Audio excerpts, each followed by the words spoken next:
मैं तो ठहरा हुआ हूँ, तुम कब ठहरेगा।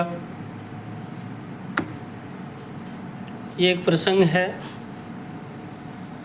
जो जीवन में हर एक आदमी परेशान है, हर एक मनुष्य परेशान है, हर एक बिजनेसमैन परेशान है,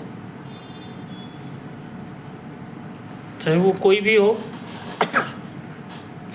हर एक आदमी परेशान है। भागने के चक्कर में भाग रहे हैं वो। आज हमारी तनख्वाह इतना है तो कल इतना हो जाए, आज मेरी कमाई अगर 1 लाख हो तो कल 2 लाख हो जाए, और कल जब 2 लाख हो जाएगा तो परसों वो फिर सोचेंगे कि मुझे 4 लाख हो जाए। सोचेंगे नहीं, सोचते हैं। कि मैंने तो बचपन से देखता हुआ आ रहा हूँ, मैं खुद इसमें हूँ, देख रहा हूँ। मैं भी सोचता हूँ कि मेरा इतना तनख्वाह है तो कल इतना हो जाए। तो जीवन में सब भागने के चक्कर में लगे हुए हैं।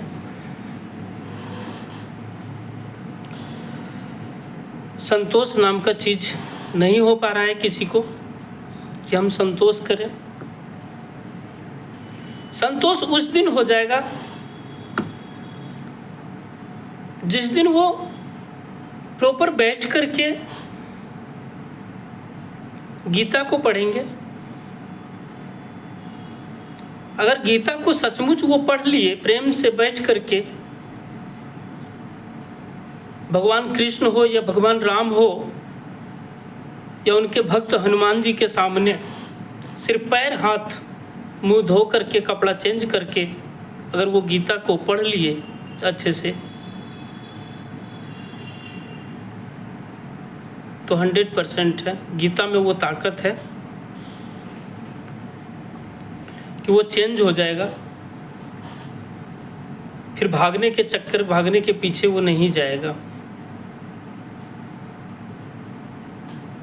उस दिन से वो रुकेगा, ज़्यादा नहीं रुकेगा। ये भी नहीं कि ज़्यादा रुक जाएगा, और ज़्यादा नहीं रुकने का कारण है को गीता को पढ़ना, रामायण को पढ़ना, ये अलग बात है। कितने ऐसे आदमी हैं, कितने ऐसे कथावाचक हैं जो कि हजारों बार पूरा कर चुके हैं वो पढ़ के, तो वो क्या बैकुंठ चले जाएंगे? नहीं। उनका क्या जन्म नहीं होगा? नहीं, ऐसा कुछ नहीं है। कहीं ऐसा धर्म में नहीं लिखा हुआ है कि मैं 11 बार या 21 बार या 101 बार या 1008 बार मैं गीता को पढ़ लूँगा तो मुझे बैकुंठ मिल जाएगा। ये गलत है। गीता को पढ़ने से बैकुंठ नहीं मिलता है, या रामायण को पढ़ने से बैकुंठ नहीं मिलता है, उसके ऊपर चलने से मिलता है। गीता और महाभारत को पढ़ने से बैकुंठ नहीं मिलता है, उसके अनुसार चलने से बैकुंठ मिलता है।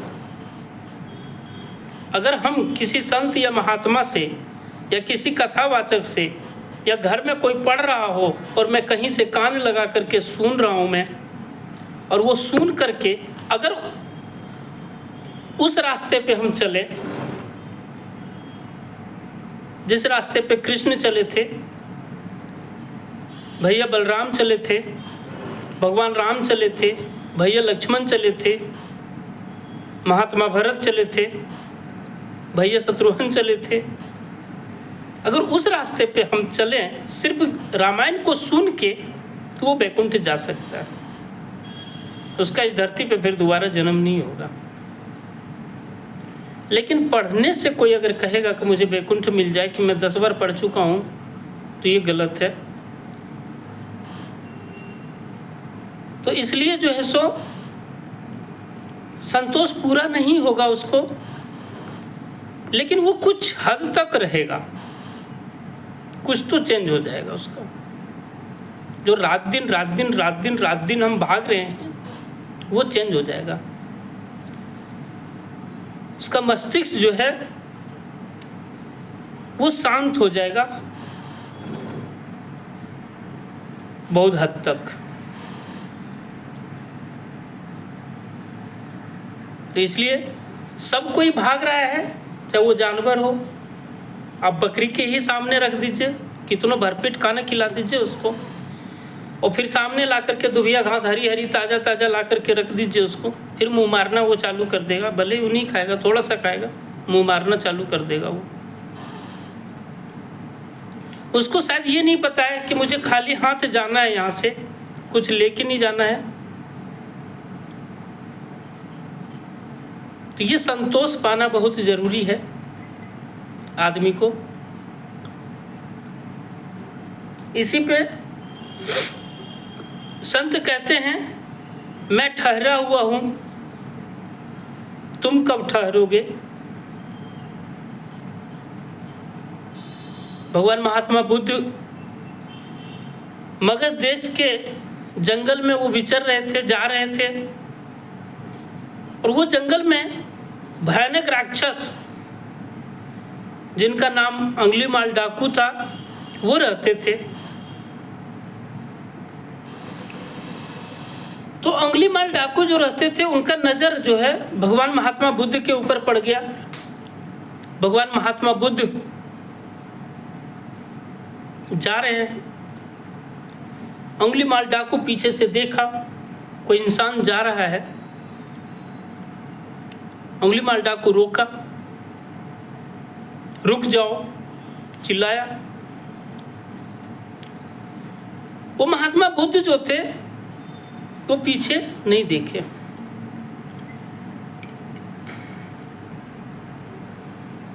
दूसरी बार फिर चिल्लाया कि रुक जाओ। महात्मा बुद्ध नहीं रुके, चलते रहे। और नहीं रुकने का और पीछे नहीं देखने का कारण यह है कि संत और महात्मा कभी पीछे नहीं देखते। ये ध्यान दीजिएगा, जो सच्चा संत हैं, जो सच्चे महात्मा हैं, वो कभी पीछे नहीं देखेंगे। वो लोग फकीर होते हैं। उन लोगों के अंदर माया नाम की एक जरा चीज नहीं होती है। मोह नाम का जो होता है बंधन, उनके पास एक जरा नहीं है। आज उनके पास करोड़ों हैं तो करोड़ों को ठोकर मार सकते हैं वो, और मारते हैं, उसमें कोई दाग नहीं है।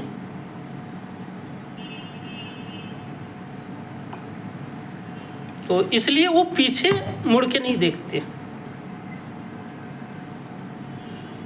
और पीछे मुड़ के हम लोगों को भी सिखाते हैं कि पीछे मुड़ के नहीं देखना चाहिए। मैं भी ये सोचता हूँ, आप भी ये सोचिए कि हम अगर पीछे मुड़ के देखते हैं, क्या देखते हैं, और हम देख के क्या करते हैं। पीछे हम क्या किए, मेरी बचपना बीती है, बचपन में कितने खुशी थे, यही तो देखेंगे हम।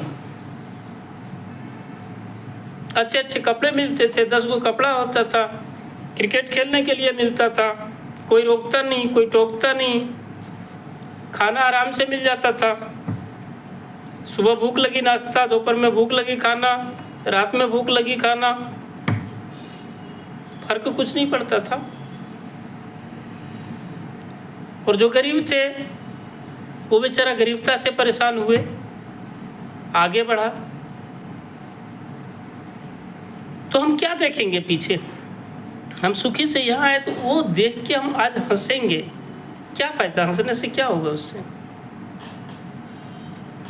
और जो बीता हमारा गरीबी में, वो देख के आज हम रोएंगे तो क्या फायदा होगा उससे, कुछ हासिल होने वाला है नहीं। इसलिए संत बताते हैं पीछे नहीं देखना चाहिए, जो बीत गया वो बीत गया। आप आगे देखो, आपकी मंजिल क्या है, कहाँ जाना है, क्या पाना है, आप आगे देखो। तो इसलिए संत पीछे नहीं देखते। तो अंगुलीमाल डाकू जो है वो 2 बार चिल्लाया, भगवान महात्मा बुद्ध नहीं देखे पीछे। तीसरा बार वो कहता है ठहर जाओ, मैं अंगुलीमाल डाकू, रुक जाओ। भगवान बुद्ध मुस्कुराए। मुस्कुराने का वजह यही था कि अंगुलीमाल डाकू के लिए ही तो भगवान बुद्ध उस जंगल में पहुंचे। तो इसलिए जब रुके वो रुक करके घूमते हैं तो देखते हैं बड़ा चौड़ा छाती सा, बड़ा हट्टा कट्ठा नौजवान राक्षस, इतनी लंबे लंबे दांत, बड़े बड़े नाखून, बड़े बड़े बाल, बड़े बड़े, काफ़ी भयानक सा चेहरा वाला शरीर लेके खड़ा है। और भगवान बुद्ध जो वहाँ पे खड़े थे, वहाँ से करीब 25 से 30 कदम आगे खड़ी थे अंगुलीमाल डाकू। तो 30 कदम जो आगे खड़ा थे वो, और भगवान महात्मा बुद्ध जो है यहाँ पे खड़ी हैं, सामने दोनों बात कर रहे हैं। अंगुलीमाल बोले कि तुम्हें डर नहीं लग रहा है? मैं अंगुलीमाल डाकू हूँ। अपनी माला को दिखाता है, मैं इतने आदमियों को अंगुली काटा हूँ, इतने आदमियों का गर्दन काटा हूँ, तुमको डर नहीं लग रहा है मेरे से? तो भगवान महात्मा बुद्ध कहते हैं कि नहीं, मुझे डर नहीं लगा तुमसे। तुम क्या करेगा मेरा? तलवार है हाथ में, तलवार चलाएगा, मेरा गर्दन उड़ाएगा तुम? मेरा गर्दन काट सकते हो तो मुझे दिखाओ काट के। और तुम गर्दन तो छोड़ो, तुम मेरे पास पहुंच जाओ, मैं उसी में समझ जाऊंगा तुम्हें। मैं यहाँ पे खड़ा हूँ और तुम वहां से चल के या दौड़ के मेरे पास पहुंच जाओ। अंगुलीमाल को आया गुस्सा और तलवार हाथ में लिए दौड़ा वहां से भगवान महात्मा बुद्ध की तरफ। जब अंगुलीमाल डाकू दौड़ना चालू किया ना, तो दौड़ते दौड़ते दौड़ते वो परेशान हो गया। अंगुलीमाल महात्मा बुद्ध के पास वो पहुंच नहीं पाया। उसका पैर लग रहा है साइकिल के पैडल की तरह, एक ही जगह घूम रहा हो। वो थक गया, परेशान हो गया, हपसने लगा, वो हपसी आ गई, उसकी सांस ऊपर ऊपर फूलने लगा उसका। लेकिन वो 30 कदम जो है, वो 30 कदम को नाप नहीं पाया। महात्मा बुद्ध हंसने लगे। तो बुद्ध कहते हैं ठहर जाओ, रुक जाओ।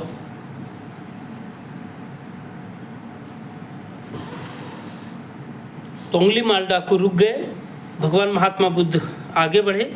आगे बढ़ के जैसे ये 10 कदम आगे बढ़े, वैसे ही अंगुलीमाल डाकू के पास पहुंचे। अंगुलीमाल डाकू का जो सांस ऊपर ऊपर हो रहा था, उन्होंने समझ गया था कि ये कोई है।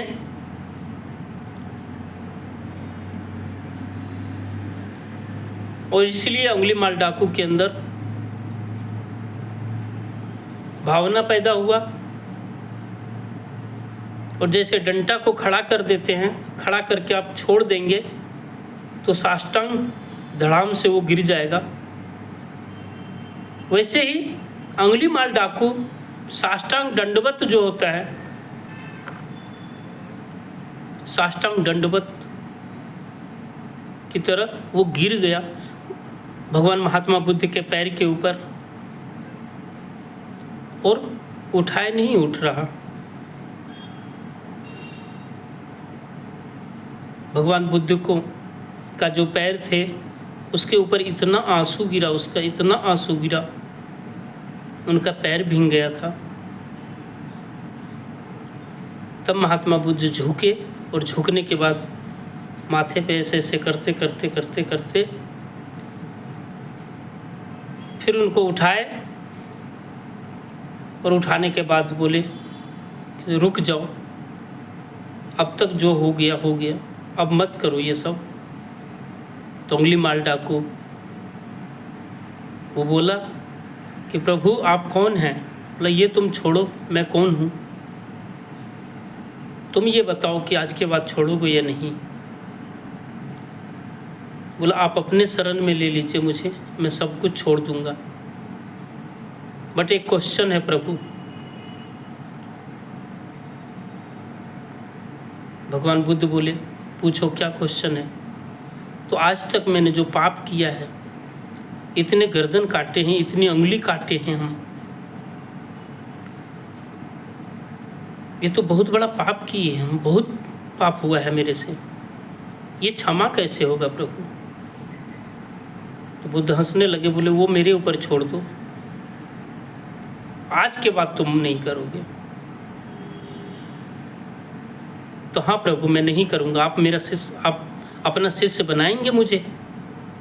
बोले हाँ मैं बनाऊंगा तुम्हें अपने शिष्य। और भगवान बुद्ध उसको अपना शिष्य बना लिए। आगे चल के बहुत बड़े महात्मा भी बने अंगुलीमाल डाकू, और उसका सब पाप माथे पे हाथ रख के वो निकाल दिए थे। तो ये होते हैं संत जो हमें सिखाते हैं कि मैं तो ठहरा हुआ हूँ, तुम कब ठहरेगा, रुक जाइए हो, कितना भागिएगा जीवन में, दोनों हाथ खाली जाना है वो। जय जय श्री राम।